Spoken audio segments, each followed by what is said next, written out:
With me, Harshit Raja. I'm very happy to have you here in the studio, have a little interview with you. It's great to be here. Thanks for having me, Arne. Absolutely. Let's go. Okay. We'll have the interview first, and then we have a blitz game Sure. later, of course. Yeah. I met you just very recently, the first time in the Weissenhaus event. It was just a week ago. Last week, actually, yeah.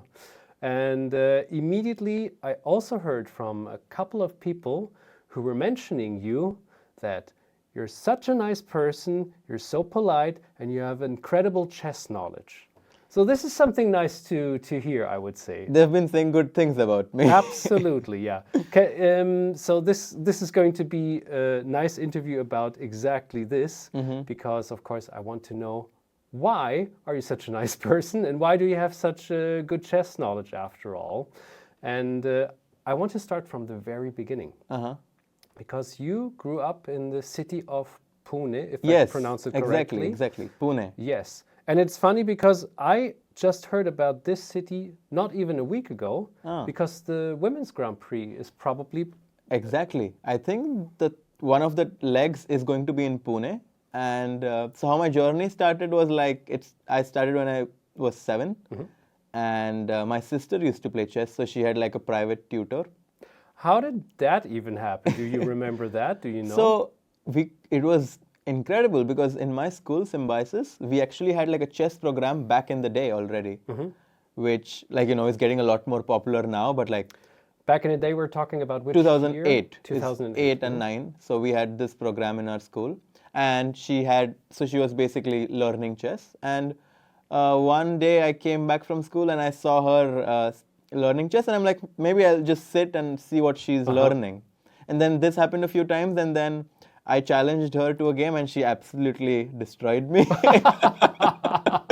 And that kind of... and that ended your chess career, end of story. That's how it started. So then it kind of burned a desire to, the first goal was obviously to defeat her. And then that happened, and then I just kept playing. And nice. When was the first time you could beat your sister? I think it took me like a year and a half, 2 at least, because she was pretty good. She was good, yeah. Yeah, I mean, she was around 1600 strength, I would say, so pretty decent. And I just started, but so I think already after 6 months of playing, I was playing in like under 7 nationals and stuff, so I already took it very competitively. So your sister started, she's obviously your older sister? Yes. Any other siblings you have? No, I have one sister, and I'm actually living with her in Portland. So I just recently moved to Portland in the US, and yeah, it's nice. Oh, cool. Are you ever talking about chess a little bit? All the time. All the time, really? Yeah. So she never gave that hobby up? I mean, she doesn't play that much, but she still follows all the big events. Just the results, or like maybe she'll tune in one of the streams. And she definitely was watching Freestyle because of how, for someone like her who has always been playing classical chess, or has always been like looking at people playing it. Yeah. So also as a spectator, I think it was a very unique event in the sense that they had to kind of adjust to the change of pieces moving and placed differently. Interesting.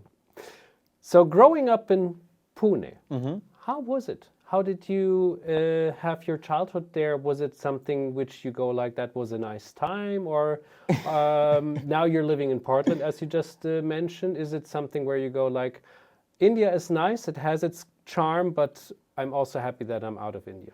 Well, I mean, I think both places have their pros and cons. Like, I have my family, my friends, and I spend most of my childhood, so I also have like a lot of memories attached to the place. But on the other hand, US gives me a lot more opportunities. I just finished my undergraduate studies in the US, where I was trying to manage both chess and education, which in India, I don't think that there is a university which is doing both professionally. So I could do that in the US, so that was nice.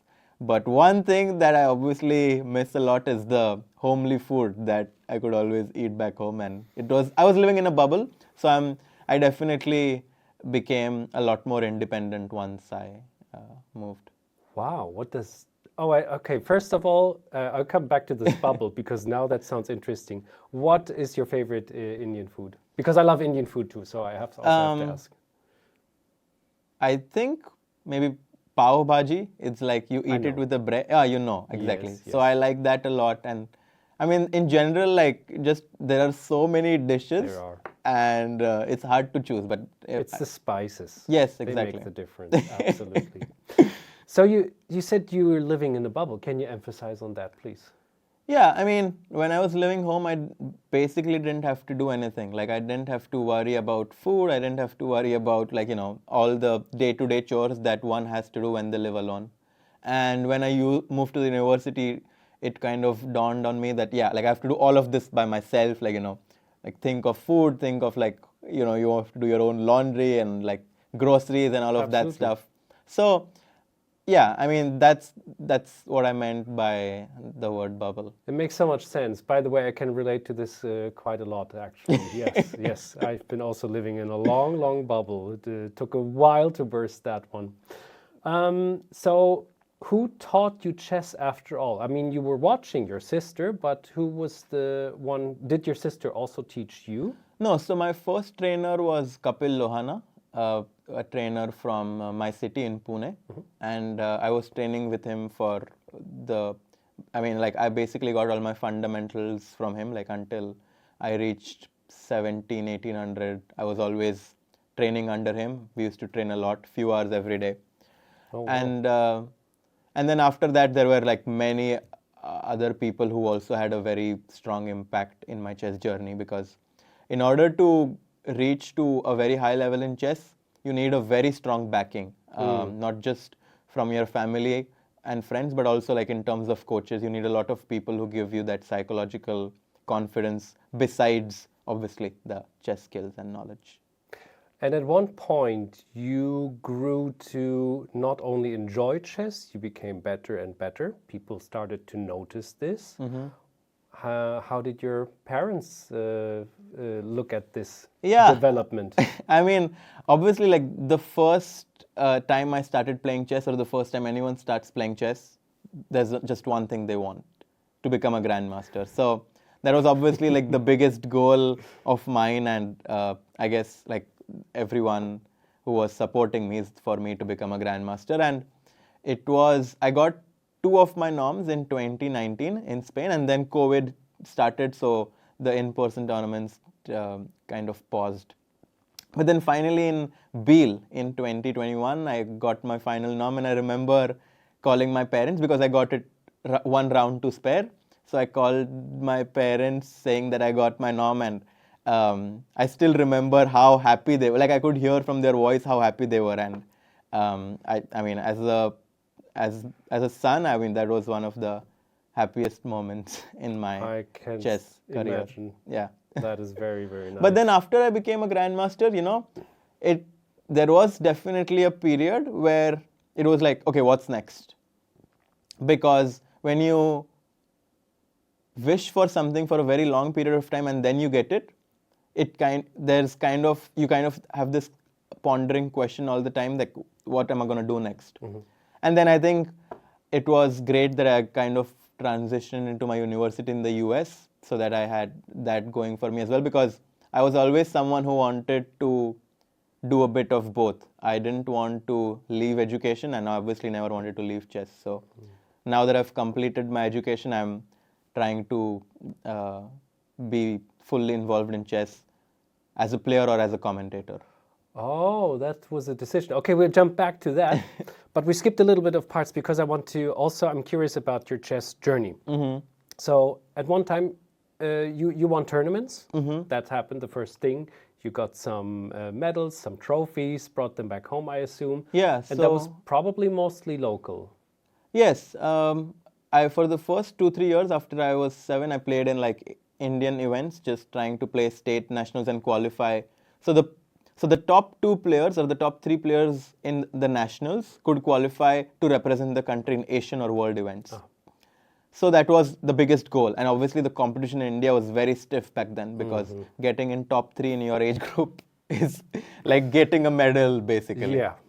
So the first time I played in it was World Youth in Align, I think, in the year 2013. Oh, wow. So if I'm not wrong, so I became second in nationals in under 11.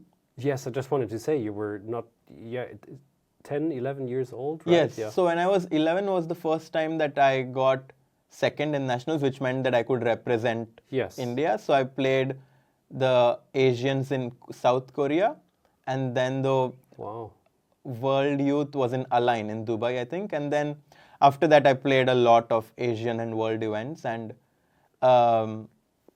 they were super tough. I sometimes even thought that the Asian events were more difficult than the world events because everyone was there. Like Firuza was there, then Nodirbeks were there. I mean, all the Indian prodigies were also there. So I kind of grew playing up with all of these top players. It's a bit like when you say like the soccer European Championship is also tougher than the World Championship. Yeah, I get you. How was it for you to travel this long distance as such a young person? Yeah, I mean, one of the things that I am very happy about by playing chess is that I got to travel so much and places which I would have never been to if it were not for chess. And I do think that it made me a bit more mature at an early age because I saw so many different cultures. I interacted with people of from different categories, from sports to like, business professionals, athletes. And I mean, one thing being situated in India is that there weren't as many international or Grandmaster tournaments for you to get norms. So you always had to travel to Europe and other countries in order to achieve them, which definitely was a big financial burden. And that's one of the reasons why India, considering the amount of talent it has, might not be producing equivalent amount of Grandmasters. But I was super lucky to come from a family which could support me in this journey so that I could travel to different places. Because otherwise, no matter how talented you are, if you are not able to travel to all of these places, then you're just two steps too short. It's very nice, your honesty here, I have to say. Then, at one point, your first title was there. And that was the... International Master International title. Master in which year? I got it in 2017. 2017. Okay, then I have to step back a little because in 2015, I just like this image so much. You played in the Qatar Masters and you also didn't play only chess. Talking about football earlier, you played football with Magnus Carlsen. Yes, that was a great experience. That was actually the first event where I even got my International Master norm. So in Qatar, and it was a funny story because the first round I was playing against Svein Rasmus from Germany, and Magnus was playing Nina or Bella, one of the sisters, I think, and they drew against so Magnus drew his game, and I won my game. And in the second round, I remember I am here and Magnus is right next to me. Oh my god! So I was only thinking oof, if only I could play with him. It would have been such. But yeah, we got to anyways play together in football, which was a great experience. I got to know him a bit better off the board, and it's obviously a very, very nice experience. Were there any other top players playing the football, or was Yes, many of them were there. I'm pretty sure Tomaszewski was there. Grischuk didn't play football, but I think he was playing basketball. Vidit was also playing basketball. So they had a lot of other physical excursions for all the players. And I actually think this should be happening in many events because we want, we see obviously the players fighting on the board, but it would be kind of nice to also have a group activity where they can also be competitive, but in a much more lighter, in a much more friendly way. By the looks of you, you take care of your body, it seems. You do some sports, or is it just like your genes? No, I mean, I'm not a big gym guy, but I love playing sports. I've been playing, there was a time where I used to play sports so much that my parents had to literally come to get me because I would just not go back home. I used to play stop. I would play for 3-4 hours every single day. And I even back in the US now, I still try to play sports or run every day. And which kind of sports? So I love football. Yeah. I love football. And after moving to the US, basketball is a huge thing there. So like I started playing basketball with my friends, but I think I'm very good at ping pong. So whenever I get a chance to play against someone who's very good, I love to play. We have one here in the ChessBase office who's also like it's a second passion is table tennis. So maybe I can arrange a meeting or something. So yes, you got the international norm in Qatar, and then you got the international master after all in 2017. Yes. You just mentioned, and then you were striving towards the Grandmaster title. Yeah, and it was not easy. I mean, I remember there was one event in China, Asian Continentals, and I was trying for this Grandmaster norm for a very long time, especially for the title as well, and it was not coming. And when you want something so bad and you're also putting in efforts and it's still not coming, it was definitely a bit disheartening. And I remember during that time, my roommate was Swapnil Dhopade, who was a Grandmaster, one of the best trainers. He was also part of the Olympiad team once or even twice. So very, very experienced. And he kind of like gave me the best pep talk that, like you need to, like of how you need to like, just keep doing what you're doing and it'll come automatically. And then once this happens with every athlete, right? Like there is a phase where you doubt yourself, but you need to have this one person or like a few people who are like, it's all good, exactly. Yeah. And you know it yourself, but you just need someone to repeat it so that it's etched in your mind. So it was not easy. So 2017, 2018, I didn't get any norms. But then in 2019, everything changed because I was playing 2 back-to-back events in El Llobregat and Sitges in December. And in Spain. And in El Llobregat, I got my first Grandmaster norm, where I'm super proud of Gukesh, obviously, but like back then, he was like obviously much younger and still stronger than me in terms of rating and obviously probably in terms of strength as well. But I had to beat him in the last round with white pieces to get my norm. Oh, wow. And I somehow managed to do that. Nice. And I think that gave him, after that, Gukesh didn't stop at all. After that, he went on to win everything. So maybe, timing, yeah, I mean, maybe he was like, okay, if I lose to Harshit, I need to.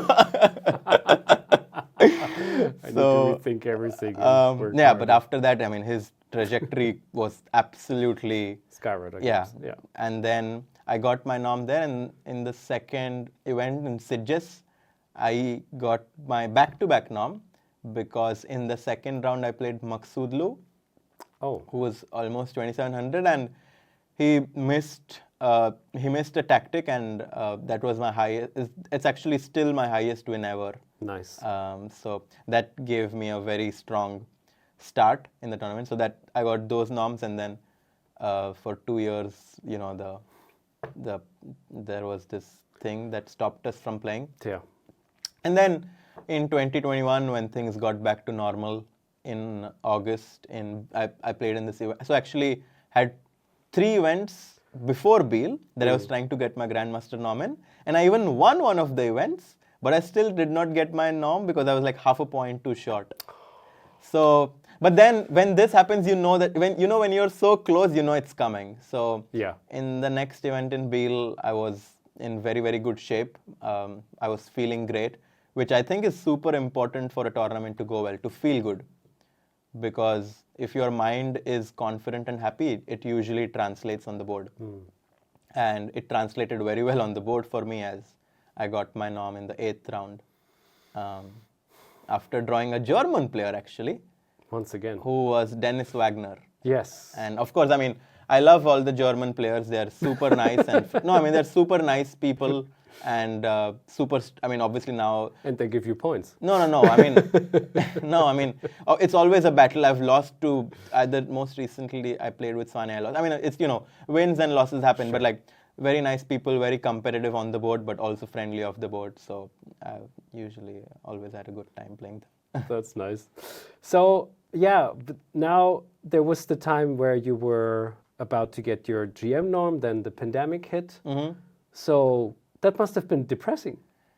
Yeah, I mean, obviously, like for chess players, sitting in one place for more than 3-4 months is like unheard of because you're always on the go. Yeah. So that was definitely a new experience, but I think we adapted well because many of the chess players from India kind of had like a online group, and then we sometimes played chess, but more often we used to play variants of chess, like 4-player chess or bug house. Oh, so really? me and some of my other friends, very, very strong friends, like used to play chess variants. I'm not sure if it's true, but I've heard a couple of chess players or grandmasters talk about that some of their hobbies is maybe Chinese chess or bug house or something else, and that they had this second thing and that it helped their development in chess. Do you think there's some truth in this, or was it just random? I think it depends on the player. I can see it helping you, but I can also see it not having a resemblance. I just think that in general, if you learn something new, it can very easily transition into your, like whatever you did. For example, like if you are learning variants in chess, like atomic chess or something like this, it is possible that if you get very good at it and learn something new, that it transitions into chess because your thinking capacity in some way improves. So, and chess players love being creative. So whatever makes them more creative should probably be helpful, I think. Was freestyle chess another part of that? Let's just call it freestyle chess now. Yeah. I think, well, freestyle chess is an amazing way to play chess because you basically get rid of all the fundamentals that you learned in chess. I mean, you should get rid of them in order to play the best, I think, because there are new fundamentals that you need to know in this game. And very recently we had this question asked by Gaevsky, is that what is center? Because in this position, obviously this e4, d4, these are center. But it's possible that in freestyle chess that the center always depends on the position you have, and it might be here, it might be here. So like, it's a very interesting format. I am someone who loves playing freestyle chess because you have to be super dynamic and you just get a complete chaos right from the get-go. And I'm all in for that because I think the chances for a weaker player to beat a stronger player is much higher in freestyle chess than classical. Might be something to that. Let's get back to the GM title. Okay. You got that. And then you were thinking, okay, 2,600, is this the next goal? But you also had a different plan. Yeah, I mean, I obviously wanted to improve in chess and in terms of my chess rating. But I did find it a bit challenging to manage both, like to play, because for example, when you're studying in the US, it's not so easy to travel to Europe and then come back and still be able to do well in your classes because it does require a lot of effort to do well in your classes. So I do think that to some extent, it did stunt my growth in chess, but I think I kind of knew that going in that I'm not going to be able to put 100% in chess when I go there. So obviously I could make the choice of not studying and continue pursuing chess 100%, and my rating would have probably been a bit different than it is now, but I wanted to do that, and I think now that it's done, I can completely focus on chess. So hopefully the dream is still alive. After all, yeah, I mean, I trust you can even fulfill that dream. But there was also, of course, a big step in life, and as you said already, was a little part of your bubble, which you went out of there a bit earlier, probably already. You went to the University of Missouri, and it was also chess related. So that was, of course, the very good part. And one of your coaches was GM Christian Chirela, who has a very nice podcast now. Yes, C-Squared podcast, yep. And I was super happy that Christian invited me to study there because there were also a few other grandmasters that I made very good friends with during my time, and I learned a lot. I mean, in chess, in academics, and also otherwise, I learned a lot under Christian and with all of my friends. I had a great experience That at sounds Mizzou. good. One thing, actually, I forgot to mention when you talked about my decision going to the US, Yeah. was definitely founded by the fact that chess was not as well funded and popular as it is now. Chess is becoming a lot more mainstream now than it was 6 years back. And for someone to go all in on chess and have it as your profession was not as easy of a choice as it is for players now. So I do think that there definitely was that thing going on in the back of my mind, which made me, which made me choose this decision. Gotcha. Studying is not easy, after all. Were you always good in school? I think I don't think I was very good at school because I was always missing school. So it was usually I see. I come back like 5 days before the exam and I'm frantically trying to Oh, that's somehow pass the exam. But well, I think that chess players just are very good at logical thinking, and I was able to figure out what's the most important thing in exams, and somehow I was managed to do well. How come you decided to go for finance and economics?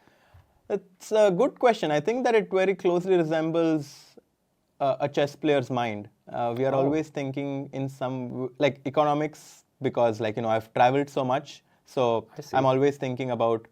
I mean, economics in some ways is very logical based, like the supply and demand, and chess players are very good at that. And one of the main reasons for economics is that I traveled to so many different countries. I saw so many different currencies. And it always fascinated me how one thing costed more in one country and different in the other country. And I always wanted to know what's the, what's the reason behind it. what's the reason behind it, and which one, what is better, to earn a lot of money and live in an expensive place, or to earn less and live in a cheaper place? So it was interesting for me to find out what exactly is the answer, and I probably learned a bit more than just that in my 4 years at Mizzou. But I think that was one of the reasons. And finance, because I always liked math. Like I was a big fan of numbers in general, so I thought that it could be a good path.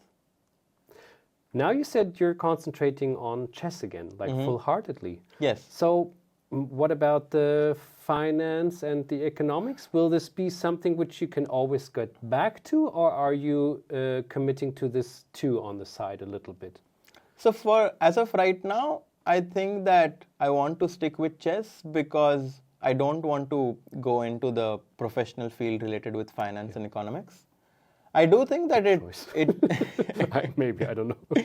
I do think that it definitely made me realize a lot of things while studying there, and I'm sure that it will. So for example, now that I'm commentating, I also learned so many different concepts and stuff that I can perhaps talk during my streams and use them in a way that's efficient for the spectators to understand.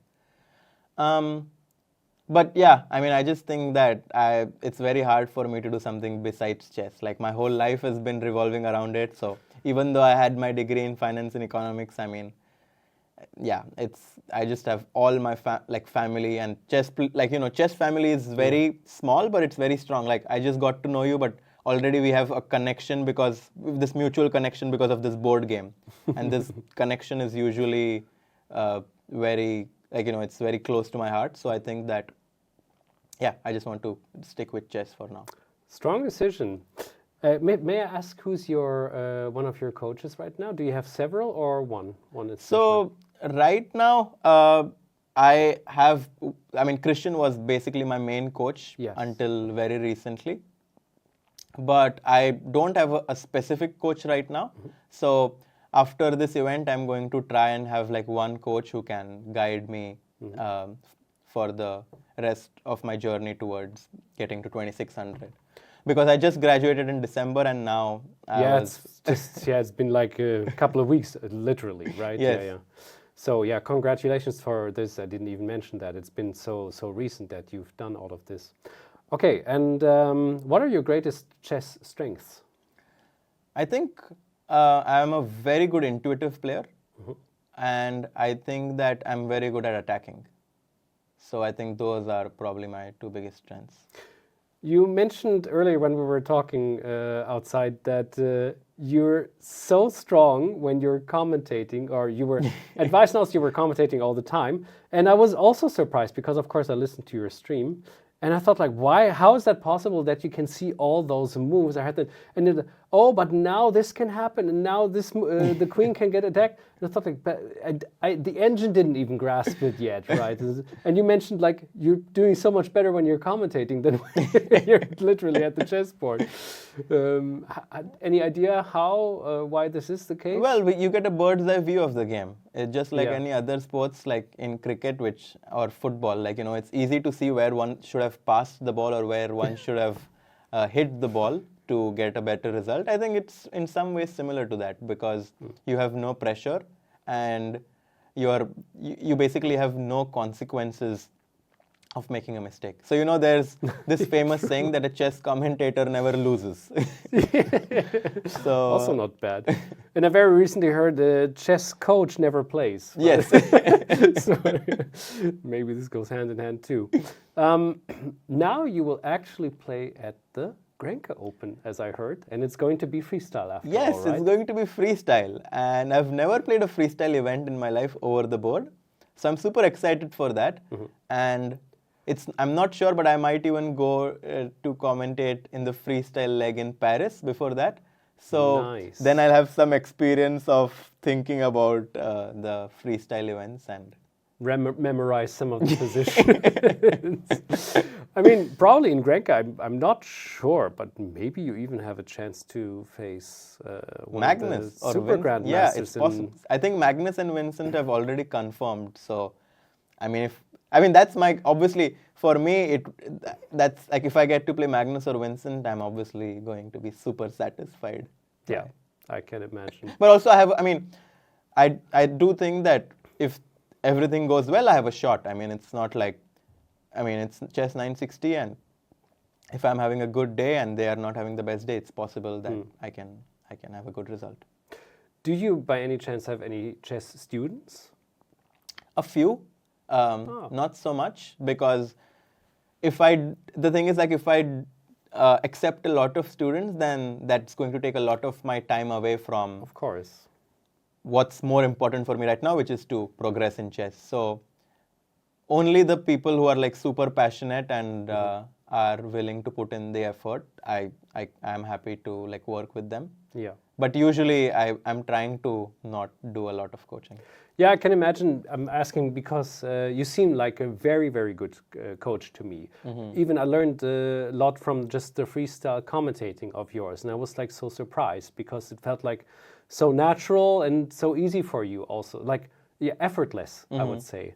And for no other reason, you're also recording right now a ChessBase. Yes.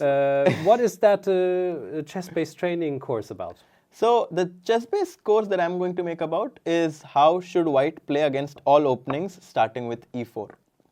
And it's going to be for passion project. Yes, but it's going to be a brief overview. Okay. I'm not going to go too much in the details in the course, but it's going to be for club players, because Excellent. I've always felt that most of the people watching streams or who are trying to get in the game right now need to have a basic understanding of the opening.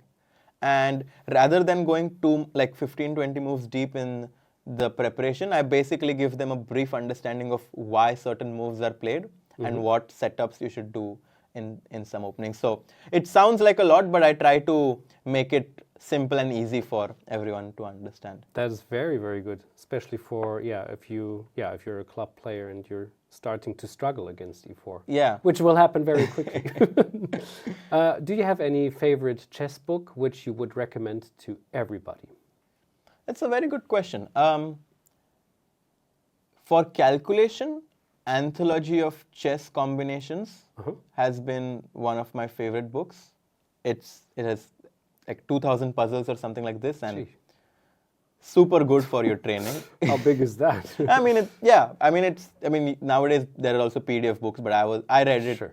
with that, and it's a very nice book. I would recommend. For openings, I don't think you need a book with all the courses that are available online, and with so many resources that you can prepare with the cloud engine. I don't think that you need necessarily to have a chess book. But by the way, one of my favorite opening books was Parimarjan Negi's book, where it was in like 2018 or something, where he made a book about Natchdorf with bishop g5. Okay. And it was revolutionary at the time because he was shifting from chess into academics. So he basically gave away a lot of his preparation in that book with bishop g5. And in that time, cloud engines and all of those were not so popular. So for players like me to have access to that was game changer. So I won a lot of games, and then I actually still continue to play that line with white. So that was nice. But yeah, now for openings and for endgame, well, there's so many. Like Carsten Mueller has one of the best endgame series that people can learn from. And there are so many books now that I don't think there's one right book. I see. Like with so many resources and everyone having their own way of explaining things, it just depends on your style. But for calculation, which I think is one of the most important part of the game, one should spend definitely a lot of time, especially in their formative years, to spend time on.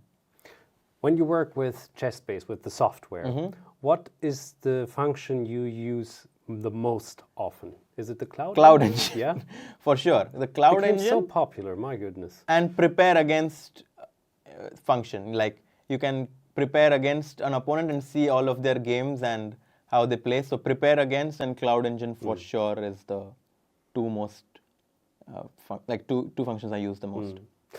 One last question, Yeah. and then we're already done, unfortunately, because I could continue for hours. But I mean, you're still very young after all, so I think I tried to really grasp your whole life, like what is essential for you about chess. But looking at the future, of course, I'm curious, where do you see yourself like in 5 years? Are you 2,700 and where do you live and so on? That's a tough question. I mean, I know. hope that I live in a warm place.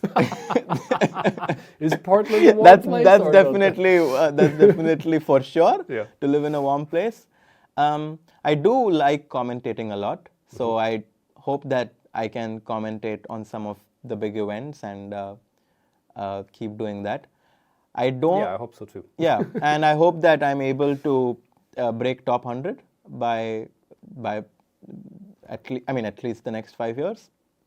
And besides that, I don't know. I do want to have some sort of an initiative in chess, but I'm still thinking. I don't know yet. Like I want to start something in chess which people would like to see, but as of right now, I haven't gotten enough time to exactly plan everything out. So That hopefully, sounds interesting. yeah. Excellent. So yeah, Harshit, thank you so much. for sure. Thank you.